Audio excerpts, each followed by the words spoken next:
Hello everyone, तो आप सभी का आज की इस ऑनलाइन क्लास में वेलकम है। तो लास्ट सेशन में हमने क्वेश्चन नंबर जो है 1 का खंड गा तक हमने सॉल्व कर लिया था, ठीक है ना। नेक्स्ट क्वेश्चन आज हम लेते हैं आज के सेशन में। तो क्वेश्चन नंबर घा है, इसमें कहा हुआ है कि p के किस मानों के लिए p के किस मानों के लिए निम्न समीकरणों के युग्म का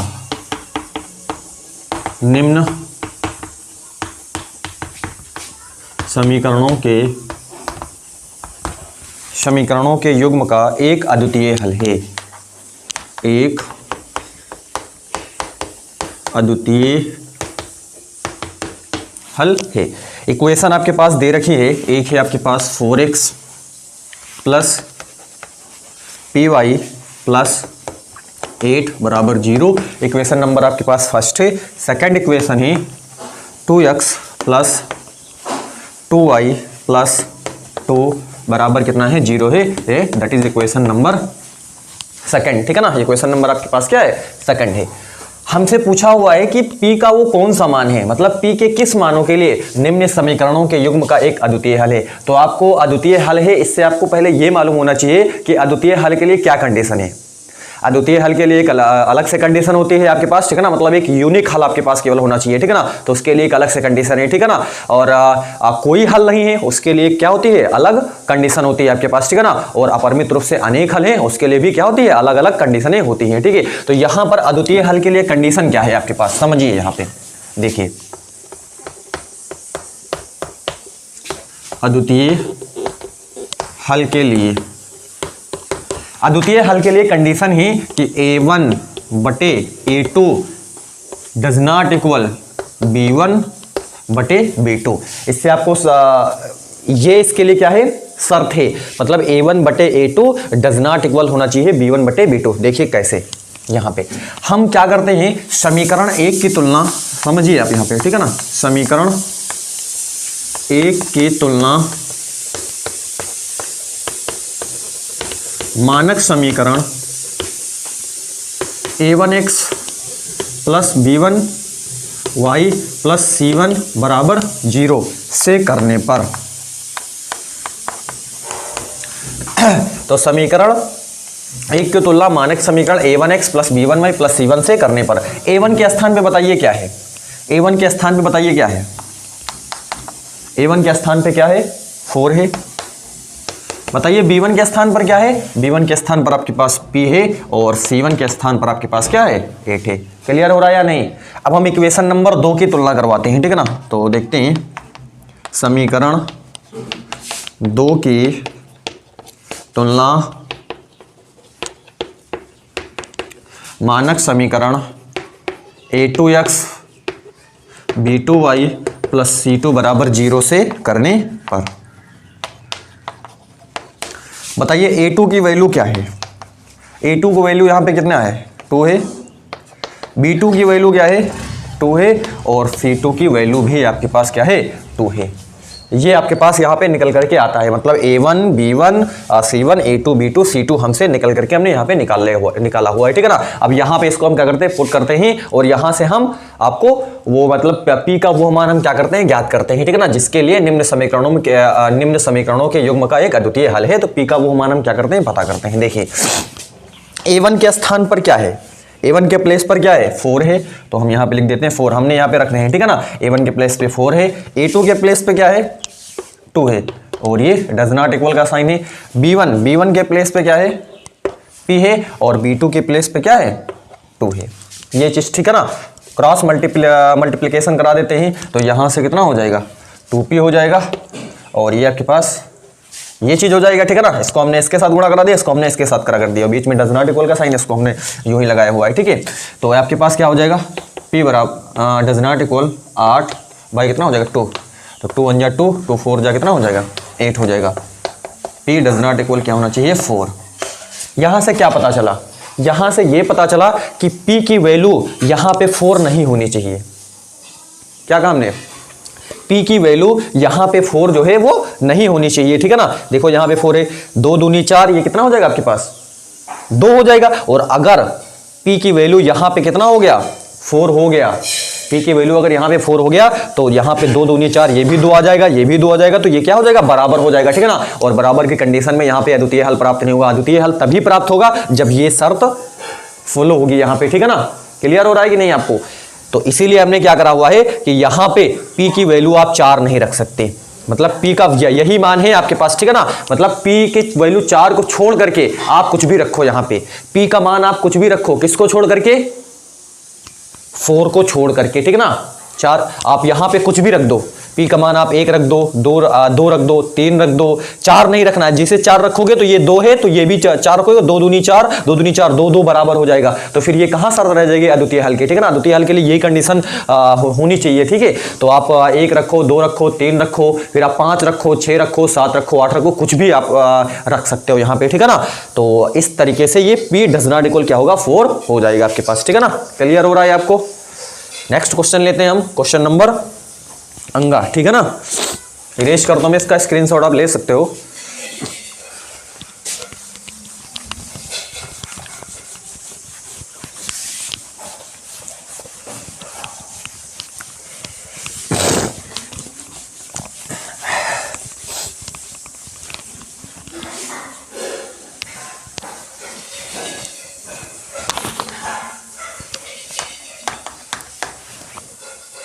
कहता 10 सेंटीमीटर त्रिज्या तथा 10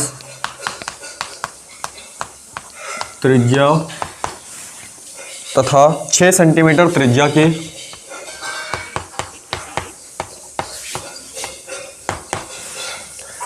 के संकेंद्रीय वृत्त खींचिए।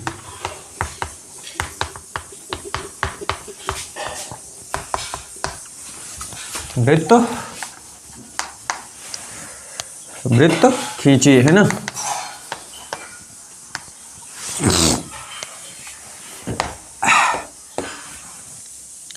बड़े वृत्त की परिधि के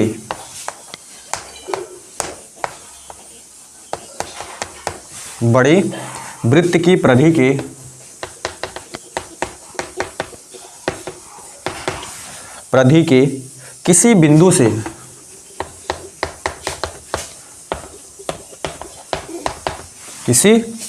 से छोटे वृत्त पर एक स्पर्शी खींचिए।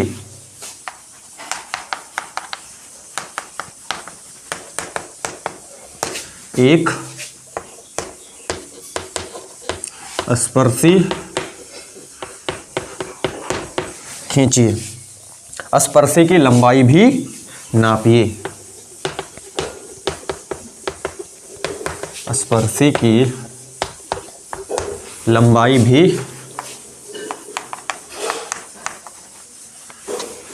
नापिए। ये हमसे यहां पे पूछा हुआ है, क्वेश्चन में हमसे पूछा हुआ है 10 सेंटीमीटर त्रिज्या तथा 6 सेंटीमीटर त्रिज्या के संकेंद्रीय वृत्त आपको क्या करना है, खींचना है। मतलब जो 10 सेंटीमीटर त्रिज्या का कोई आपके पास सर्कल है और एक सर्कल है आपके पास 6 सेंटीमीटर त्रिज्या का कोई आपके पास सर्कल है, और उनका संकेंद्रीय मतलब दोनों का केंद्र एक है। मतलब जो दोनों आप सर्कल खींचोगे, दोनों का सर्कल क्या होगा आपके पास, दोनों के सर्कल का जो सेंटर है वो आपके पास क्या होगा, एक ही हो जाएगा, ठीक है ना। तो हम यहाँ पे क्या करते हैं, खींचते हैं। सबसे पहले क्या करते हैं हम 6 सेंटीमीटर, हम आपको क्या लेना है, आपको एक प्रकार लेना है, प्रकार के साथ आपको एक क्या लेनी है, स्केल लेनी है। आपको वहाँ पे 6 सेंटीमीटर क्या कर लेता है, नाप लेना है, और फिर ऐसे कि सर्कल आपको क्या कर देना है, बना लेना है। तो हमने सबसे पहले हम कर देते हैं 6 सेंटीमीटर का, हम ये देखिए, ये हमने एक 6 सेंटीमीटर, इसकी जो त्रिज्या है वो आपके पास क्या है, 6 सेंटीमीटर। ये सेंटर क्या है आपके पास, ओ है। तो 6 सेंटीमीटर हमने क्या खींचा हुआ है, एक 6 सेंटीमीटर त्रिज्या का हमने एक वृत्त यहाँ पे खींचा हुआ है, ठीक है ना। और एक दूसरा कहता है 10 सेंटीमीटर का है, तो एक बड़ी त्रिज्या लेकर के आपको खींचना है, ठीक है ना। तो 10 सेंटीमीटर का हम चलिए खींच देते हैं ये चीज, ठीक है। तो ये हमने एक 10 सेंटीमीटर का, ये हमने एक 10 सेंटीमीटर का क्या करा हुआ, यहाँ पे खींचा हुआ है, ठीक है ना। इसकी जो त्रिज्या है वो आपके पास क्या है, ये आपके पास क्या है, 10 है। समझते चलिए, ठीक है ना। ये आपके पास कितना है, 6 है, और ये वाला यहाँ से यहाँ तक आपके पास क्या है, जो है 10 सेंटीमीटर का क्या है त्रिज्या है, ठीक है ना, यानी कि बड़ा वाला सर्कल है। इसको आपको क्या करना है, पटरी और प्रकार की सहायता से खुद खींचना है। आपको क्या करना है, एक स्पर्शी खींचना है, मतलब जो आपके पास बड़ा वाला वृत्त है, देखो बड़े वृत्त की परिधि से, तो ये बड़े वृत्त की क्या है, परिधि है ये वाली चीज, इसके किसी बिंदु से आपको क्या करना है, छोटे वृत्त पर एक स्पर्शी खींचना है। तो हम एक स्पर्शी क्या कर देते हैं, खींच देते हैं। तो ये देखिए हमने एक स्पर्शी यहाँ पे खींचा हुआ है, ये हमने एक स्पर्शी क्या कर दिया है, मतलब इसको स्पर्श करते हुए जाना चाहिए, ठीक है ना। तो ये हमने एक स्पर्शी यहाँ पे क्या कर दिया हुआ है, खींच दिया हुआ है, ठीक है ये चीज। अब इस पे पूछा हुआ है स्पर्शी की लंबाई भी आपको बतानी है, मतलब ये जहां पर इस छोटे वाले वृत्त को टच करता है, ठीक है ना, यही आपको लंबाई यहाँ पे क्या करनी है, आपको बतानी है। मान लेते हैं यहाँ पे आप इसको क्या कर रहा है, टच कर रहा है, तो इसको हम क्या कर देते हैं, ऐसे मिला देते हैं। देखिए जस्ट इसको हमने ऐसे क्या कर दिया, मिला दिया, और इसको भी हम ऐसे क्या कर देते हैं, यहाँ पे मिला देते हैं। क्लियर हो रहा है या नहीं हो रहा है आपको, ठीक है ना। अब आपको मालूम है कि जो त्रिज्या होती है वो स्पर्शी पर क्या होती है, लंब होती है, ठीक है ना। यहाँ पे जो कोण बनता है वो कितना बनता है, 90 डिग्री बनता है, उसको आपको मालूम होना चाहिए, ठीक है, कि जो त्रिज्या होती है वो स्पर्शी पर क्या होती है, परपेंडिकुलर होती है। तो ये क्या होता है, 90 होता है, ठीक है ना। अब देखिए, अब इसकी लंबाई आपको क्या करना है, ये स्पर्शी जो है इसकी लंबाई, इसका चलिए हम नाम दे देते हैं ए, इसका नाम हम बी दे देते हैं। तो ये स्पर्शी ए बी की लंबाई आपको यहाँ पे क्या करनी है, फाइंड आउट यहाँ पे करनी है, ठीक है। आप देखिए ये क्या है, ये त्रिज्या है, क्लियर है कि नहीं, ये आपके पास क्या है, त्रिज्या है, ये वाली भी क्या है, त्रिज्या है। ये आपके पास 6 सेंटीमीटर त्रिज्या का कोई सर्कल है, ये देखो ये वाली चीज 6 सेंटीमीटर त्रिज्या का सर्कल नहीं, यहां से यहां तक, और ये वाला जो है आपके पास क्या है, 10 सेंटीमीटर त्रिज्या का कोई क्या सर्कल है। तो ये वाला टोटल आपके पास क्या है, 10 है सेंटीमीटर है, ठीक है ना, 10 सेंटीमीटर, और ये वाली जो चीज है वो आपके पास क्या है, 6 सेंटीमीटर है, ठीक है। अब ये आपके पास क्या है, 90 डिग्री है, तो हम समकोण त्रिभुज हो गया, और जब समकोण त्रिभुज हो गया तो पाइथागोरस हम क्या कर सकते हैं, यहाँ पे लगा सकते हैं, ठीक है। तो देखिए समकोण त्रिभुज हम लेते हैं ABO, पाइथागोरस प्रमेय से।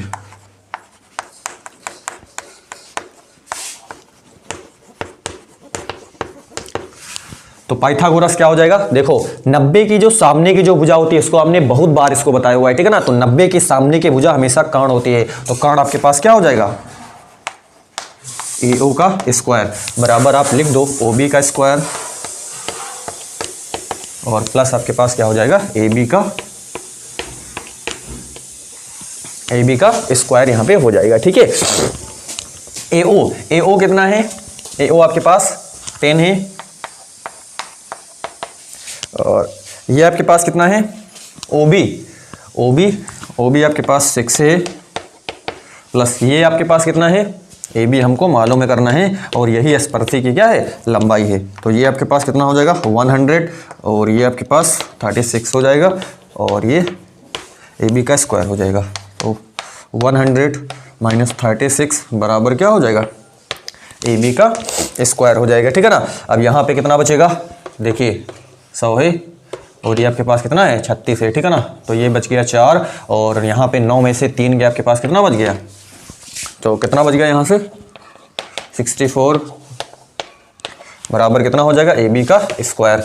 तो यहाँ पे AB बराबर हो जाएगा आपके पास ये चीज़, तो AB बराबर हो जाएगा आपके पास क्या, 8 सेंटीमीटर। मतलब जो स्पर्शी की जो लंबाई है,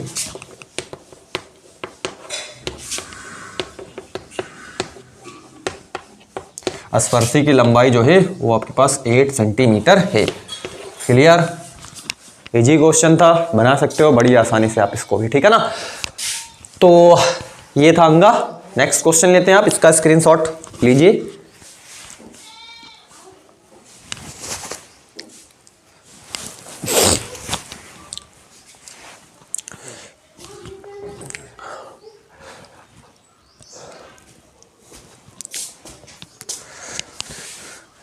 ये ठंडी के दिनों में बहुत सारे बच्चे एंजॉय कर रहे होंगे, ठीक है।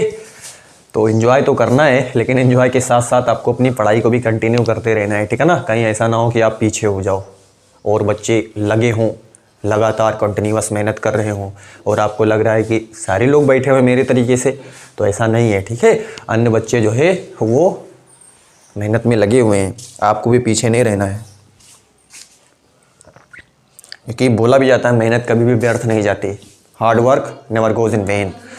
तो आपको मेहनत करते रहना है, ठीक है ना। मेहनत का पड़ा मिलता है, ठीक है, मेहनत करोगे, एक्चुअल में अगर आप मेहनत करोगे तो उसका रिजल्ट आपको मिलता है, ठीक है ना। यूँ आप मेहनत ही ना करो कहने का मतलब, ठीक है ना, आप मेहनत से मतलब ये है कि जेन्युइन में मेहनत करो, क्योंकि मेहनत भी कई तरीके से की जाती है। आप सुबह से शाम तक किताब लिए बैठे हो, आपने एक शब्द भी नहीं पढ़ा, आपके माइंड ने एब्जॉर्ब नहीं किया एक शब्द, तो इसका मतलब ही क्या रहेगा, आपने पूरा दिन मेहनत किया तो बेकार हो गया, उसका क्या परिणाम निकलेगा। जेन्युइन में अगर आपने मेहनत करी हुई है, आप जब तक आपका मन संतुष्ट नहीं हो जाता है तब तक क्या मतलब है, ठीक है ना। आपका मन संतुष्ट होना चाहिए कि हाँ ये चीज़ हमको क्लियर हो गई है, ठीक है ना, तब तक पढ़िए तो कोई मतलब निकलता है, नहीं तो ऐसे ही पढ़ने का क्या मतलब है, पढ़ते रहिए आप पढ़ते रहिए, कोई मतलब नहीं रह जाता उसका।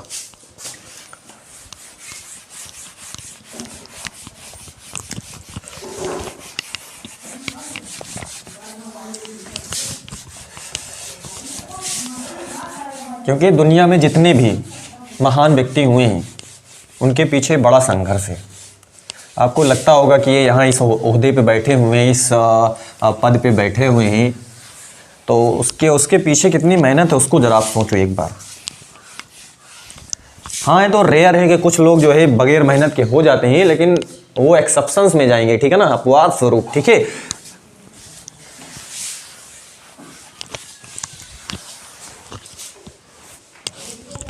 बिना संघर्ष कोई महान नहीं होता, ठीक है।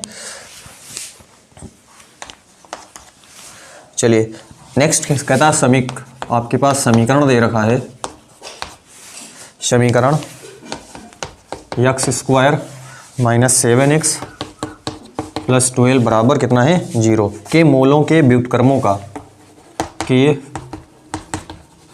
मोलों के